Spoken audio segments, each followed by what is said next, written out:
morning, you're watching the Channel M Breakfast Show on Tuesday, the 24th of February. I'm Nikki Dean. And I'm Byron Evans. And why is this day important, Miss Dean? Because it's Shrove Tuesday, a.k.a. Pancake Tuesday, and if you're from Brazil, it's called Fat Tuesday. I like that one.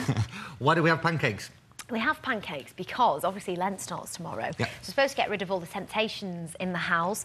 And back in the day, all the ingredients that were needed to make a pancake were all the things that you needed to get rid of. So basically, you throw them all in a pan, make a few pancakes, have a bit of a party, and there's no temptation during Lent. Not at all. And speaking of back in the day, the first pancake race started in 1445 when a lady who was cooking over the hob heard the Shrove bell calling, so she ran to the place of worship, pegged it to the church, still with her frying pan and pancake in it, and this caught on, as you can imagine. The congregation thought, that's an awesome idea. Why don't we all get our pancakes out?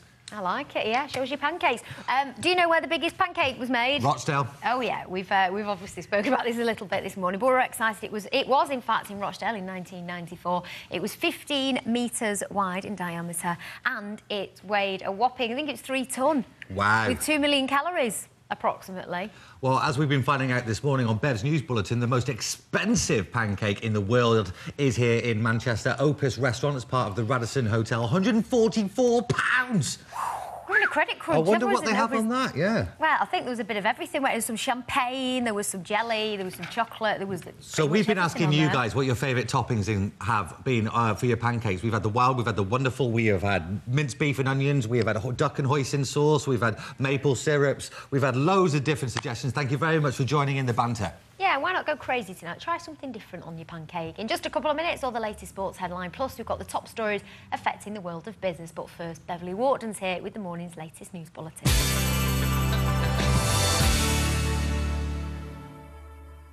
Good morning. This is Channel M's early morning news, and here are some of today's top stories. Manchester United star Darren Fletcher has been targeted by burglars. It happened last night, and police said a woman was threatened during the break-in in Bowden, Greater Manchester. The Scotland midfielder lives at the house with his girlfriend and 2 sons, but it's not known whether they were at home or not. 25-year-old Fletcher is in Italy for a Champions League match and is one of many players to have been burgled while away from their home while out with clubs. And a school has had a turnaround after teachers banned pupils from shaving their heads and wearing branded trainers. Ofsted, the government watchdog, hailed Middleton Technology School a national success. It was one of 12 schools in so-called poor areas that was said to succeed in challenging circumstances, and we'll have more on that in our news at 5. Some national news now. In the UK is seeing an explosion of diabetes linked to growing obesity rates. Experts are warning. From 1997 to 2003, there was a 74% rise in new cases. And a scheme to get children fit by taking part in dance lessons is being launched today. Around 2,000 children in 29 schools are expected to take part, including schools in Salford. Secretary of State for Children, Schools and Families, Ed Ball, said dancing was a fantastic way for children to keep fit.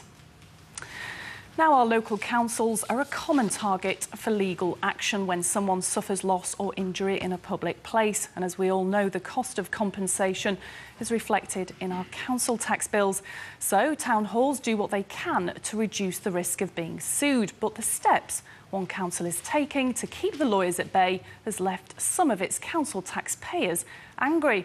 Kevin Duffy has this report. To most people, this is just a tree in a suburban street. However, as far as Salford Council is concerned, it's a deadly threat to life and limb, and so they're going to chop it down. Also for the chop is this tree outside the house where Fred Hazels lived for 35 years. As far as I can see, the bud is starting to appear on it, so it's still alive, isn't it? Still alive, but they say it's dangerous, so you've got to take their word that it's dangerous. What do you think's the real story here?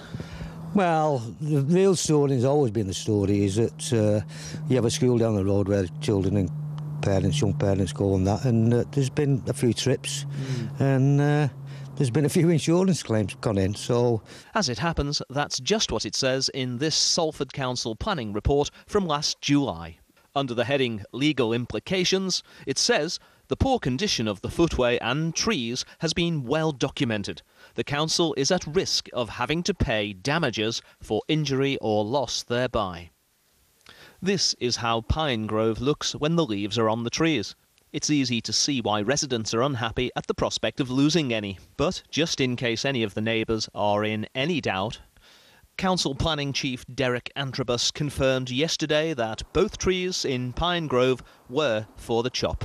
Unfortunately, for people living in Pine Grove, that's not the end of it.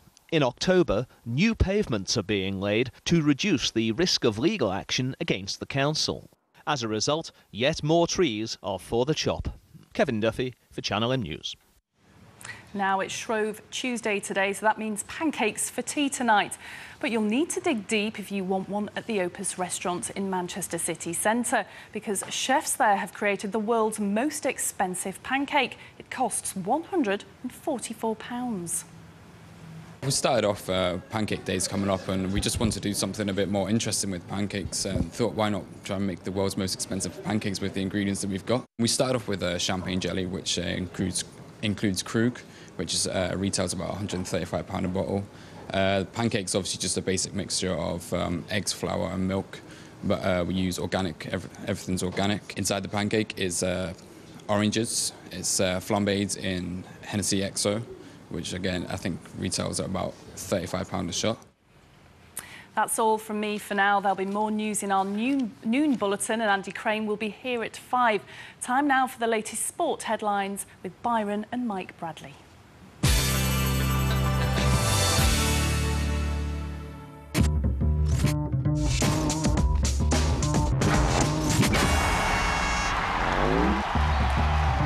It's the battle between the old master and the special one as Manchester United take on Inter Milan in the Champions League. And what an exciting prospect. It's going to be an exciting prospect. Both managers underplaying things at the moment. We'll hear from Jose Mourinho in a few minutes. First of all, we're going to hear from Alex Ferguson.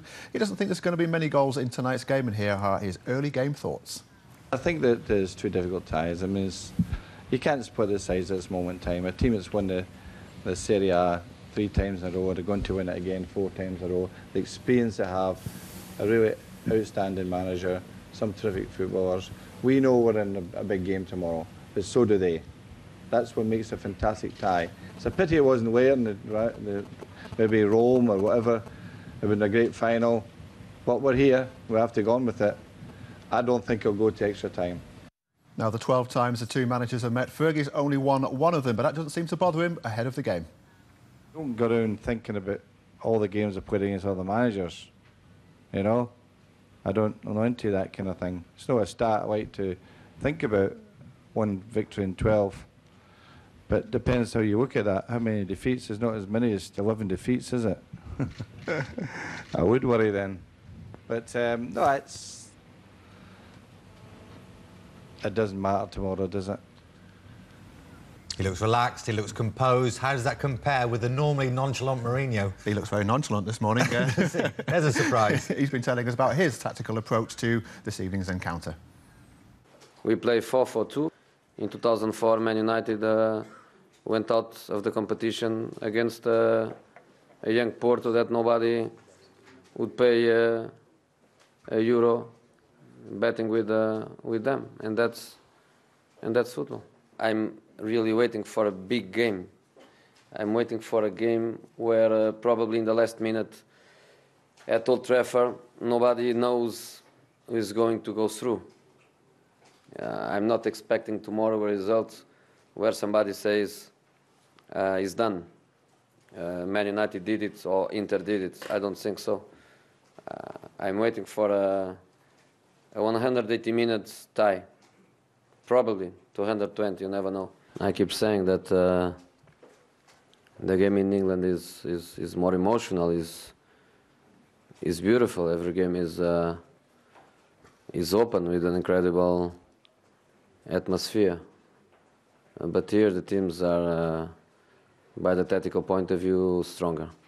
And the special one doesn't even seem too bothered. He's been playing against United tonight. We got Man United. Could be another one, but doesn't give me a special pleasure to beat someone in particular. The draw gave us Man United. We were happy with the draw.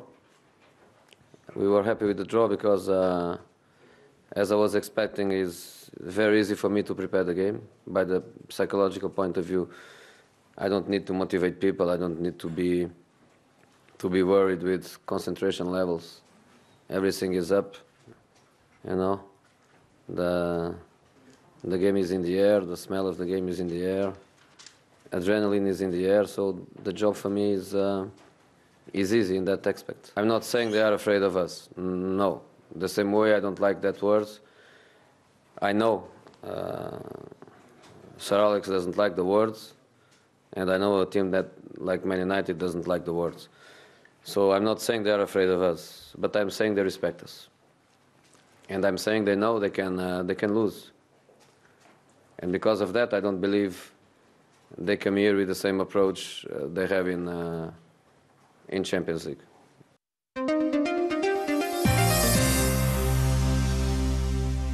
Joining me now to discuss this morning's top business stories is Kevin Feddy, Deputy Business Editor of the Manchester Evening News, along with Neil Duckworth, co-founder of the Eternitas Fund. A very good morning to both of you. Good morning. We'll start with Kevin, as we usually do on a Tuesday. And Holland's Pies, they're doing particularly well at the moment, aren't they? They certainly are. They've announced today trading figures with 10% sales increase in 2008 and a similar really strong performance at the start of 2009. There's many reasons for it, but Neil Court-Johnson, who took over last year, has put a great emphasis on quality. They put gravy back in meat pies, more meat in their steak and kidney puddings and pies, and that's gone down well with consumers. And, of course, during the recession, people are looking for value for money, and pies and puddings and their other products are in great demand. Absolutely. Unfortunately, the other end of the spectrum, Redrow, they've announced figures as well, looking not quite as healthy. The house building sector is having a very grim time, as you're aware. Redrow, with lots of sites in the northwest, have today announced that they've swung into a loss of over £20 million for the first half of the year. That compares with a profit of almost £36 million for the same period in 2008.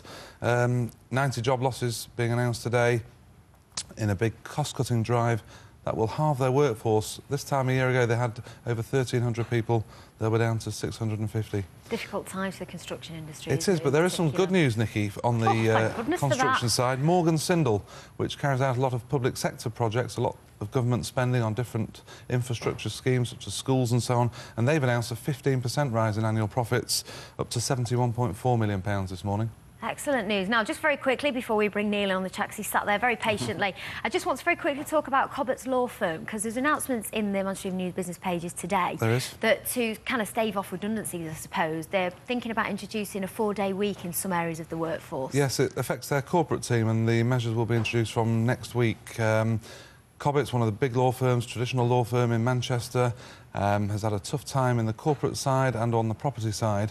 Lots of redundancies and other measures there. But what the managing partner, Michael Shaw, has been telling us at the Manchester Evening News is that they want to introduce this 4-day week for some of their deal makers, their corporate team, to keep them in their jobs, although there is a bit of a lull in work at the moment, but when things improve, they'll still be there. Preferable to redundancies, Absolutely. as you say.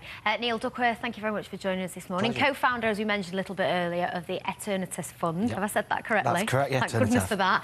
It kind of ties in with what Kevin was talking about then, because this is a fund that's been set up by top businessmen in the northwest in a bid to step in and help out some of the companies who have perhaps found themselves in financial difficulty. How does it work? Well, in essence, what we're looking to do is basically invest in businesses which might find themselves in some sort of distress or difficulty at the moment through lack of working capital or capital base for their companies, and bring new cash into the business to try and save jobs and preserve the situation and help them recover and turn the businesses around. I know we can't talk specifically about some of the companies that perhaps you'll be targeting, because obviously it is a very sensitive issue. Is this partly tied in with the fact that the banks at the moment aren't yet lending to businesses and there's still a lack of confidence in that area? I mean, obviously the banks find themselves in a situation at the moment where providing new working capital to businesses is a challenge to them, given what's been going on. So obviously it presents an opportunity for people to move into sectors and make investments in order to try and get a stake in a business and try and help them survive this obviously very challenging times. Let's hope so. Unfortunately, we've run out of time, but thank you very much for joining us this morning, and let's hope that this does help people stop from losing their jobs and the like. Thank you very much to both of you for coming in this morning. Time now for a quick break. Coming next, we head to Radcliffe to find out what the people think of the man of the moment, Oscar-winning director Danny Boyle. We'll see you soon.